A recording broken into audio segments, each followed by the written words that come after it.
Bismillahirrahmanirrahim. Assalamualaikum warahmatullahi wabarakatuh. Alhamdulillah wassalatu wassalamu ala rasulillah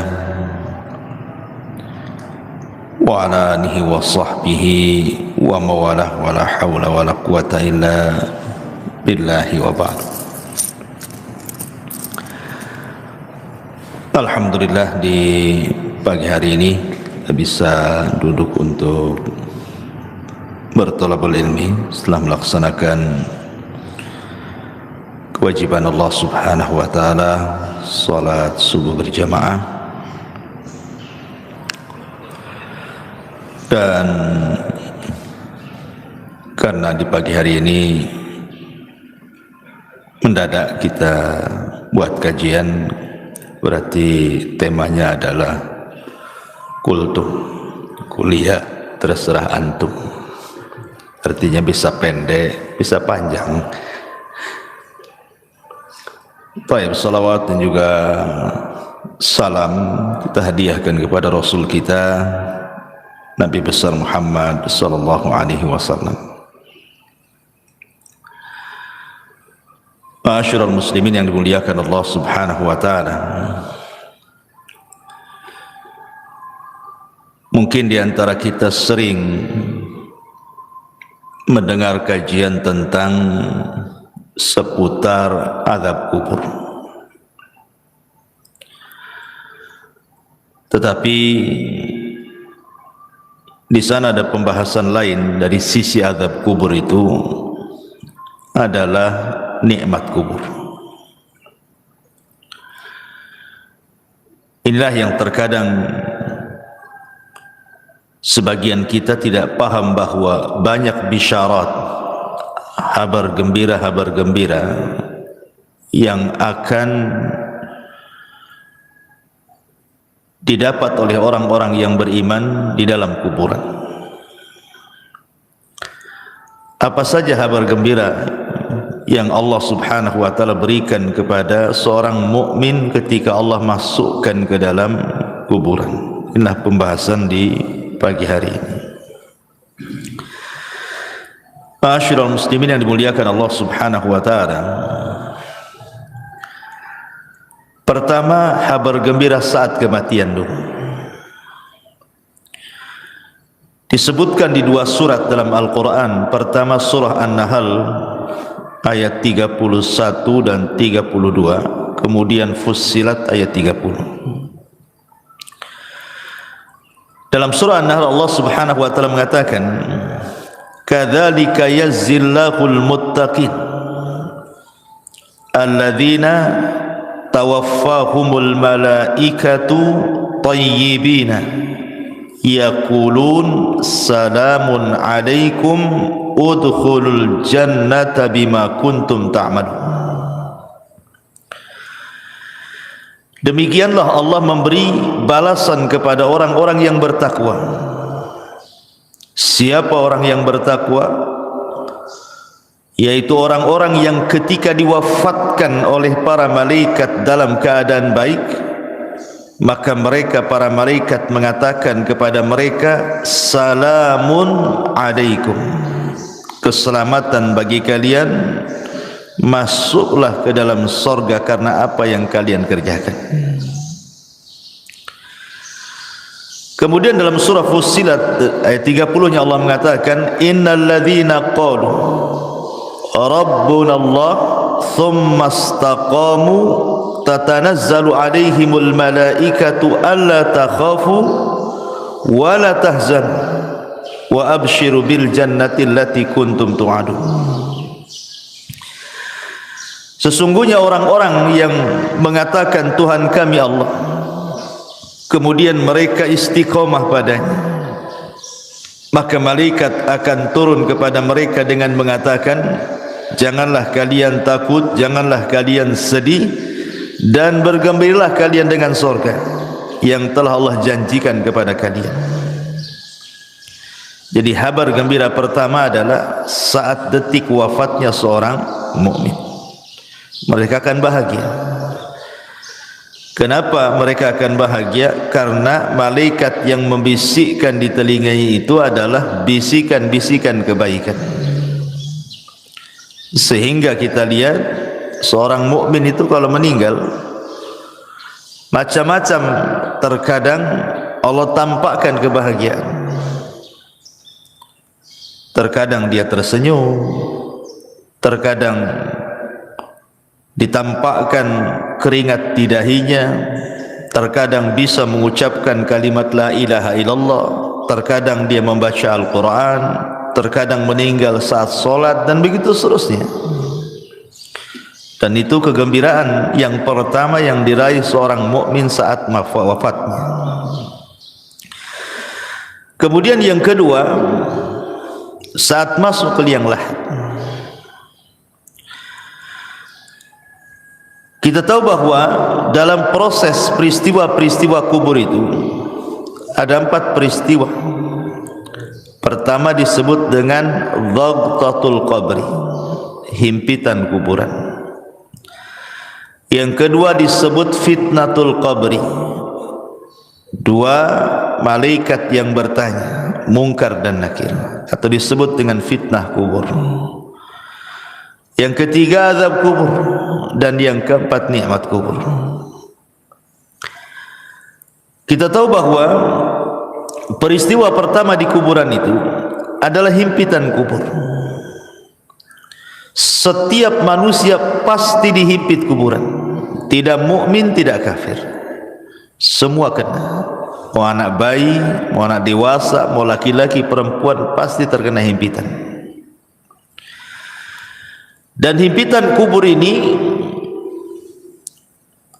disebutkan dalam sebuah hadis. Nabi SAW mengatakan, Inna lil qabri dhagtatun, sesungguhnya kuburan itu memiliki himpitan. Dan himpitan kubur ini meretakkan semua tulang belulang, bahkan meretakkan semua persendian, sehingga dia akan menjerit yang tidak ada yang tahu jeritannya kecuali selain manusia dan jin. Artinya binatang-binatang mendengar. Tetapi tentu yang seperti ini berlaku kepada orang kafir. Orang kafir, orang munafik, orang fasik, ya. Tetapi himpitan kubur bagi orang-orang yang beriman adalah himpitan kebahagiaan. Sehingga para ulama ketika membicarakan tentang himpitan bagi orang-orang yang beriman itu, layaknya seorang ibu saat memeluk bayinya. Karena kita semua berasal dari tanah, jadi tanah itu diibaratkan ibu kita. Jadi kalau kita masuk kuburan, dihimpit itu seolah-olah ibu sedang memeluk bayinya, tidak merasakan apapun. Makanya ketika kematian seorang sahabat yang sangat mulia,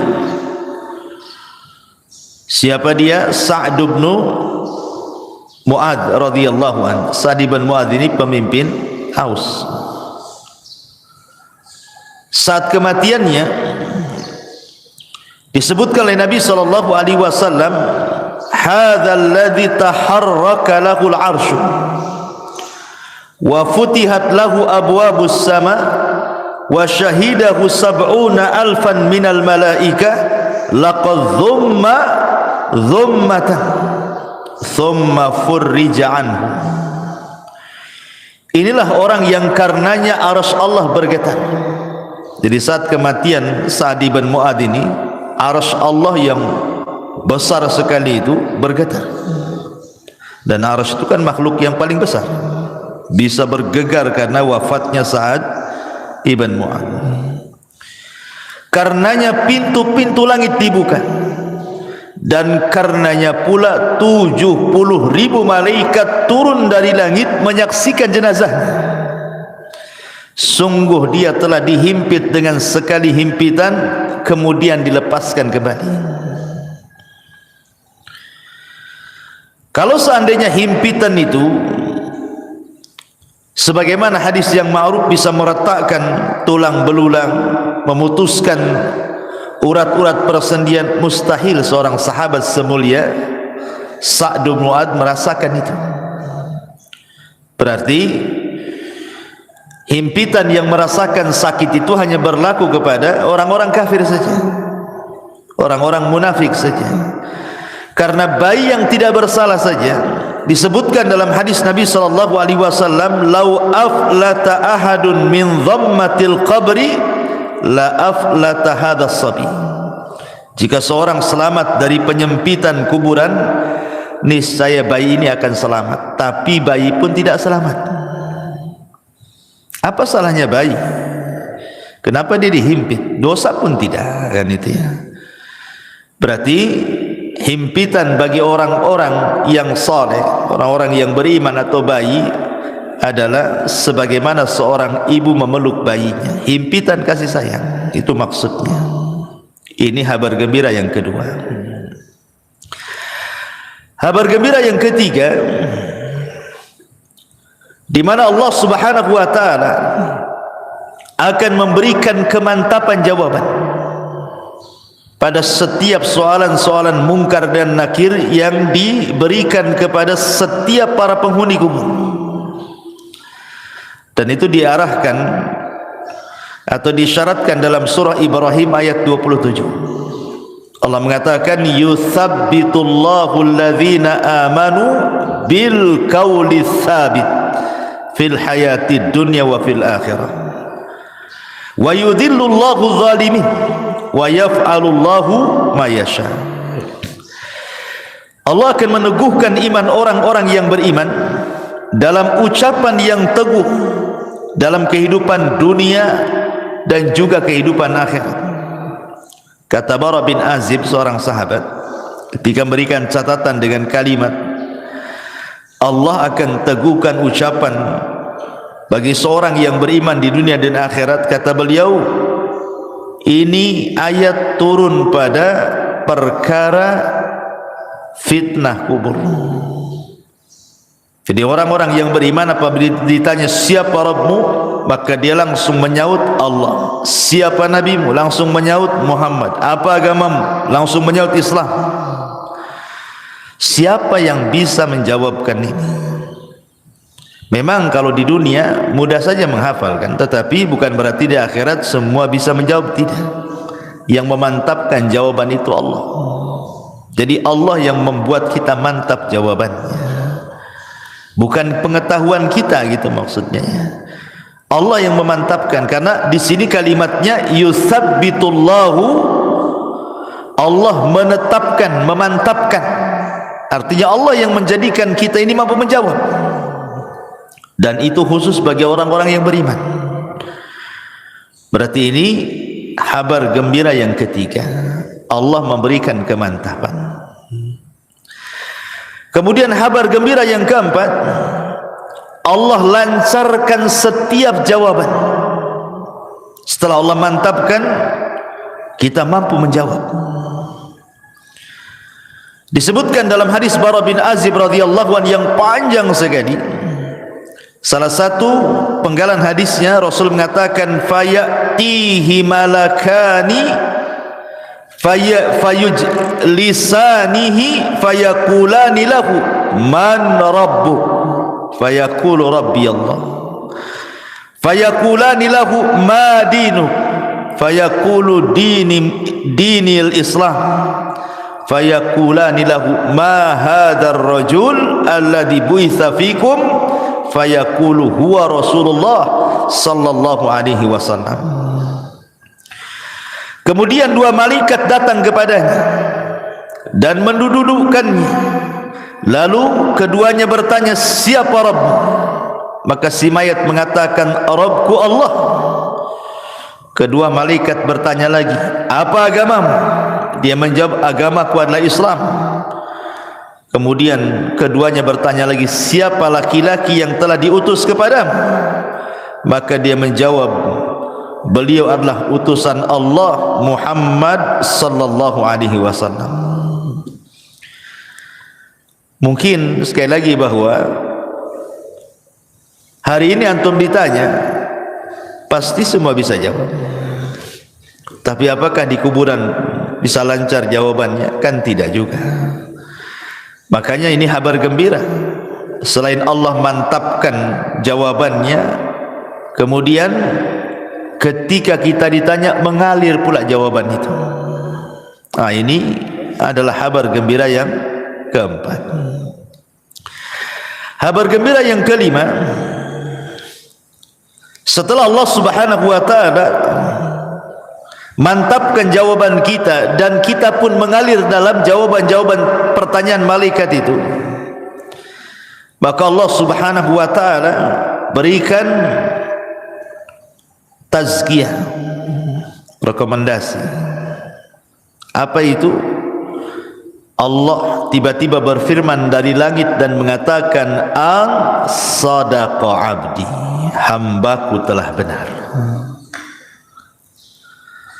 Hambaku telah benar, hambaku telah jujur. Dan ini tazkiyah yang luar biasa, di mana Allah Subhanahu wa taala langsung yang mengatakan kepada kita, "An sadaqa abdi." Hambaku telah benar. Tazkiyah mana lagi yang lebih jujur daripada tazkiyah Allah Subhanahu wa taala? Kabar gembira mana lagi yang lebih bahagia daripada Allah mengatakan kepada kita, kita dianggap orang jujur. Kalau manusia, anak katakan antum orang jujur, belum tentu orang mengatakan antum jujur. Tapi kalau Allah yang mengatakan jujur, manusia mendustakan kita terserah, tidak ada urusan. Tapi kalau seluruh manusia mengatakan kita jujur, tapi Allah katakan kita pendusta, buat apa? Kan itu ya. Tapi kalau Allah katakan kita jujur, satu manusia berdusta, terserah. Mendingan kita dianggap jujur di hadapan Allah daripada jujur di hadapan manusia tapi Allah dustakan kita. Dan ini tazkiyah luar biasa, kabar gembira yang luar biasa yang Allah berikan kepada kita kalau kita digolongkan orang-orang yang beriman. Ini kabar gembira yang kelima. Yang keenam, setelah Allah Subhanahu wa taala berikan tazkiyah kepada kita, apalagi Allah Subhanahu wa taala akan luaskan kuburan kita. Ada dua riwayat. Pertama, disebutkan dalam riwayat Abi Hurairah radhiyallahu anhu, di mana Nabi sallallahu alaihi wasallam mengatakan, "Tsumma yubsahu lahu fi qabrihi sab'una dhira'an fi sab'in." Sab'una dhira'an fi sab'in. Berapa luasnya kuburan itu? Kata Nabi SAW, kemudian kuburannya diperluas 70 kali 70 hasta. Satu hasta itu segini, ini satu hasta. Ya. Kalau 70 dibagi 2 berarti berapa? 35 meter. Kalau 30 kan 60, berarti 35 meter. 35 meter kali 35 meter, 70 kali 70 hasta, berarti 35 meter kali 35 meter, kan itu ya kalau dibuat meteran. Ini satu riwayat. Jadi kuburan yang sempit tadi yang hanya 1 kali 2 meter gitu ya, dijadikan oleh Allah Subhanahu wa taala menjadi 70 kali 70 hasta.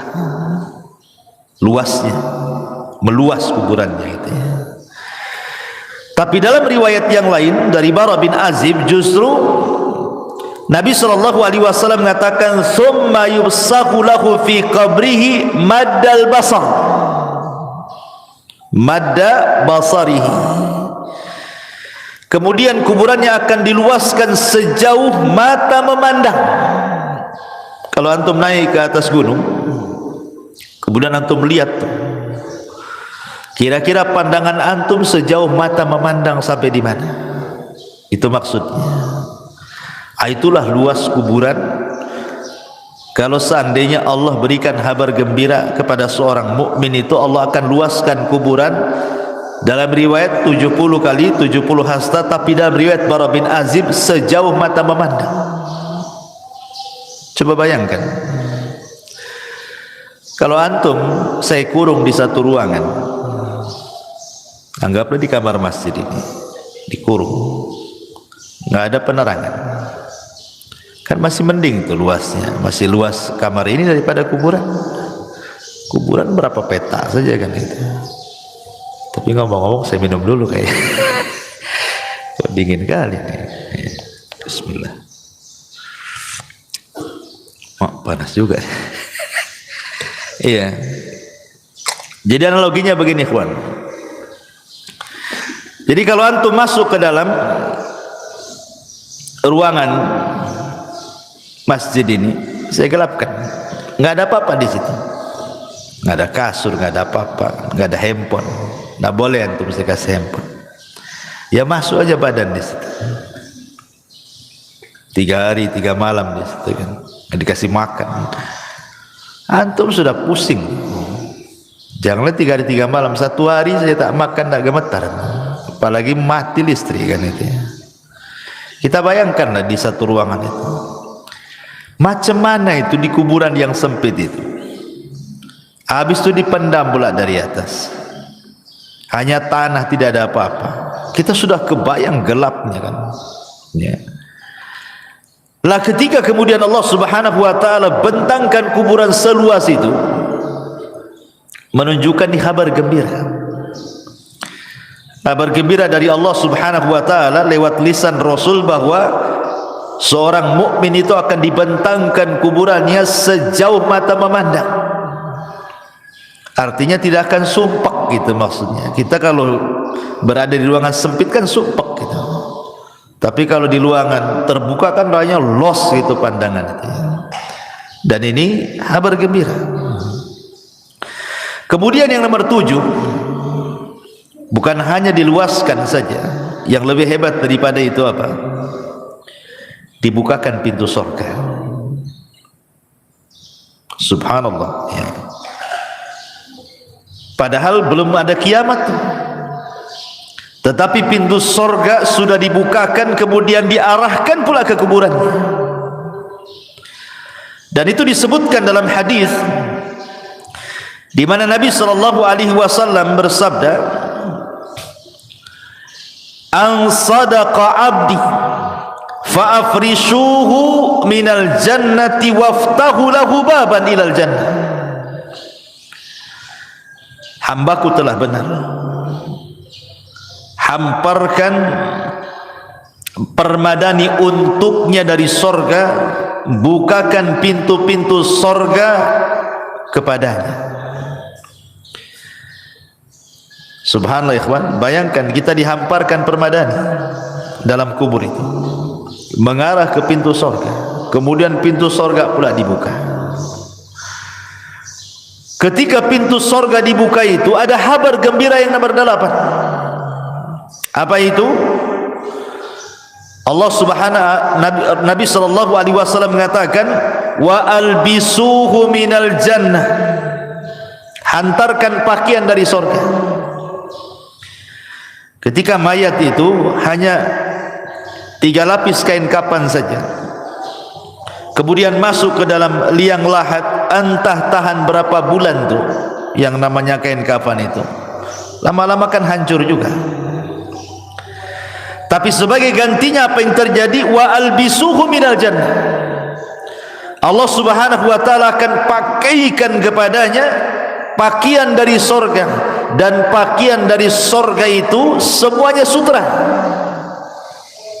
min sundusin wa is tabarah, rata-rata sutra dihantarkan dari surga.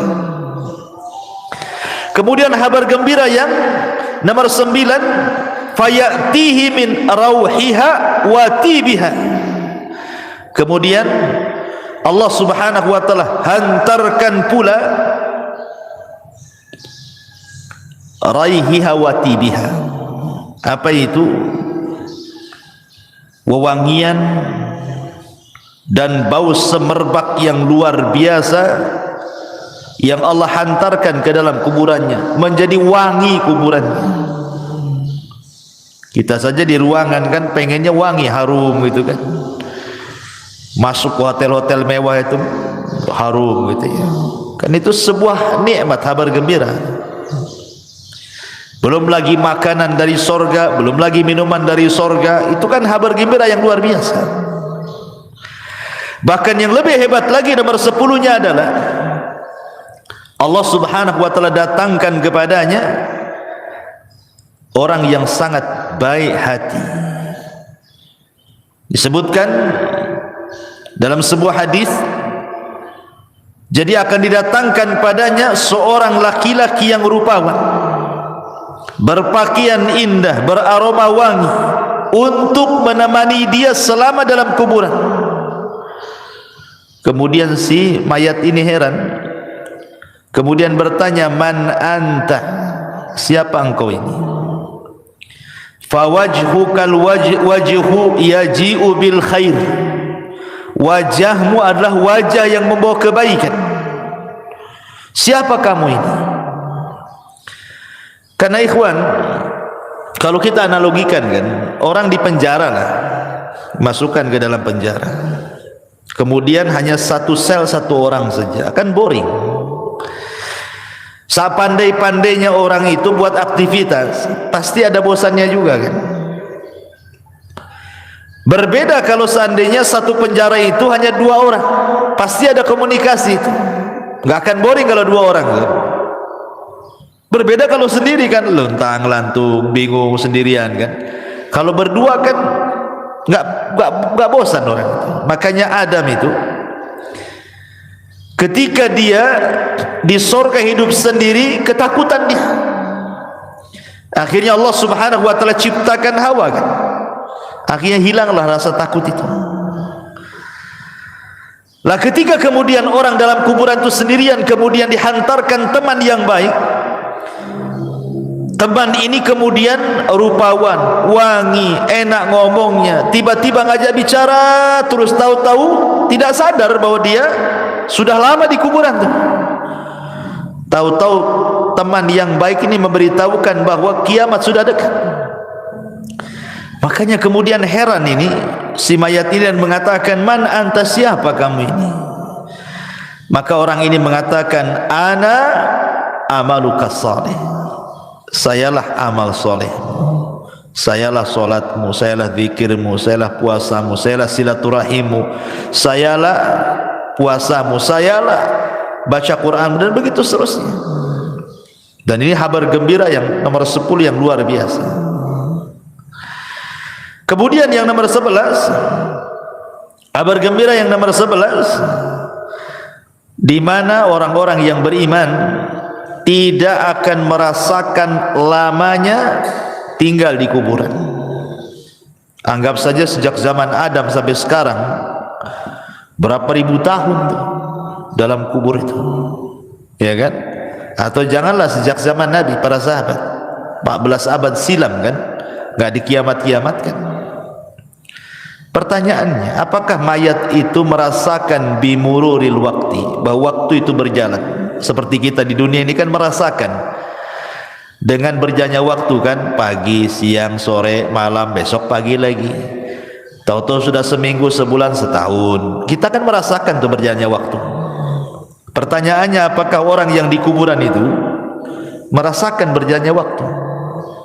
Ulama menjawab, lihat, kalau dia mendapatkan nikmat kubur, maka dia tidak akan merasakan bimururil wakti. Waktu yang berjalan tidak akan dirasakan bagi dia. Dan itu disyaratkan dalam kisah Ashabul Kahfi dan kisah Uzair dalam Al-Quran yang ditidurkan 1 abad. Kan ditanya itu, kam labista, berapa lama kau tidur kan? Dia mengatakan labistu yauman atau ba'du yaum. Aku hanya tidur sehari atau separuh hari, padahal sudah 1 abad. Menunjukkan bahwa kalau orang yang belum meninggal saja ditidurkan 1 abad, kemudian dia terbangun rasanya baru setengah atau 1 hari saja, maka begitu juga orang-orang yang dikubur ketika mendapatkan nikmat kubur. Kayak antum bermimpi nih, mimpinya indah banget gitu ya, tiba-tiba terbangun, aduh kok sebentar kali mimpinya, padahal antum udah dari pagi sampai sore itu tidur tuh. Dibilang sebentar kali katanya, karena indah. Coba tuh mimpi buruk, baru 5 menit tuh kayak udah lama kali megap-megap antum. Jadi para ulama mengatakan bahwa orang-orang yang tidak akan merasakan bimururil waktu, dengan berjalannya waktu itu hanya orang-orang yang mendapatkan nikmat kubur saja. Tapi orang yang mendapatkan azab kubur, dia akan merasakan itu, waktu itu berjalan. Dan orang-orang yang beriman akan mendapatkan kabar gembira bahwa dia tidak akan merasakan berjalannya waktu. Itu maksudnya ya. Ini yang ke-11. Yang ke-12, orang-orang yang beriman, mereka akan merasakan nikmat, artinya kebahagiaan.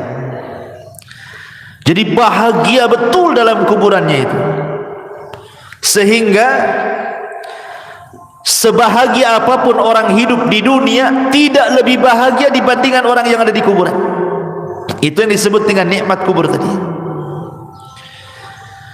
Makanya kenapa Utsman bin Affan kalau diingatkan dengan kuburan itu menangis, tapi kalau diingatkan dengan neraka dia biasa-biasa saja. Ketika ditanya, ya Utsman, aneh engkau ini, diceritakan neraka kau biasa saja raut mukamu, kau diceritakan tentang kuburan kau pula menangis, katanya. Kata Utsman, celaka engkau, kuburan ini, kata Utsman, bisa saja satu lubang menuju lubang-lubang neraka, atau dia adalah taman dari taman-taman surga. Jadi kita akan tinggal di taman. Itulah nikmat kubur namanya.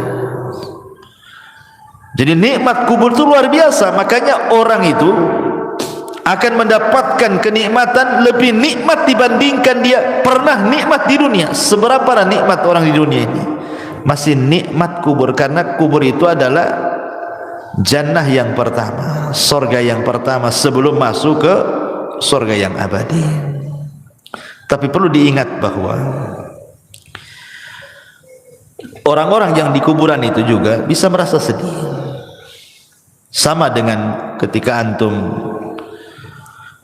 kehilangan sesuatu, kita sedih, tersiksa gitu ya, atau ada masalah gitu ya, entah masalah ekonomi, masalah keluarga, masalah apa-apa, kan kadang-kadang tersiksa batin kita.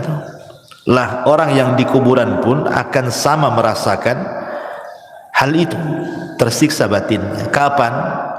Ketika orang-orang yang di atas kuburan melakukan niyaha. Niyaha itu artinya meronta-ronta, menangis-nangis gitu ya, menolak takdir gitu. Kalau nangis saja nggak apa-apa, namanya orang meninggal sedih, Rasul aja nangis gitu. Tapi kalau sampai niyaha ini membuat apa? Orang yang mati itu yu'adzab, diazab. Tapi bukan diazab di sini artinya diazab fisiknya, tidak, maksudnya diazab batinnya. Ya, karena ada hadis yang mengatakan innal mayyit yu'adzab bi bukail hayy. Rasul mengatakan orang yang mati itu akan diazab disebabkan tangisan orang hidup. Maksudnya niyaha, yang sampai merobek-robek, memukul-mukul. Karena saya pernah menyaksikan ada orang sedang koma, ini istrinya itu udah guling-guling tuh, guling tuh, sampai akhirnya diamankan sama kerabatnya, dimasukkan ke kamar, dikunci. Rumahnya tak jadi mati pula dia. Coba kalau mati apa nggak jelas tuh kan. Ya, artinya bahwa orang-orang yang seperti ini membuat mayat itu tersiksa. Maksudnya orang yang ada di kuburan itu yu'adzab, diazab. Maksudnya diazab bukan fisiknya tapi batinnya. Jadi dia merasa sedih gitu ya, tersiksa batinnya itu gara-gara tangisan orang yang di atas kuburan itu. Makanya kenapa nasihat saya, kalau ada orang yang meninggal itu sebenarnya dia hanya butuh 3 kata saja. Orang mati itu hanya butuh 3 kata. Kata yang pertama, Allahumma gfirlahu, ya Allah ampuni dosanya. Yang kedua, Allahumma arhamhu, ya Allah rahmatilah dia. Kemudian yang ketiga, Allahumma tsabbithu, ya Allah mantapkanlah dia. Maksudnya dalam jawaban. Itu yang diperlukan saat orang itu meninggal. 3 kata ini. Tidak lebih daripada 3 kata. Ya Allah ampuni dosanya, ya Allah sayangi dia, ya Allah mantapkan jawabannya. Cuman itu yang diperlukan. Ya. Itu saat dia meninggal gitu ya. Kalau sudah lama ya tentu doa ampunan. Jadi mayat itu sangat bahagia, disebutkan sama para ulama. Yang paling dinanti oleh para penghuni kubur, entah ayah kita yang sudah meninggal, ibu kita, nenek kita, atau keluarga kita, mereka sangat bahagia itu apabila mendapatkan doa dari orang yang hidup. Jadi kalau kita mendoakan ampunan, rahmat, kata ulama, itu yang dinanti. Jadi mereka sangat bahagia sekali dengan doa kita kalau kita mengatakan Allahumma gfir lahu, Allahumma arhamhu, ya Allah rahmati dia, ya Allah ampuni dia. Dan juga sedekah yang kita niatkan kepada orang yang sudah meninggal. Inilah diantara 12 kabar gembira bagi para penduduk kuburan. Subhanallah bihamdika asyhadu an la ilaha illa anta astaghfiruka wa atubu ilaik. Allahu ta'ala alam. Assalamualaikum warahmatullahi wabarakatuh.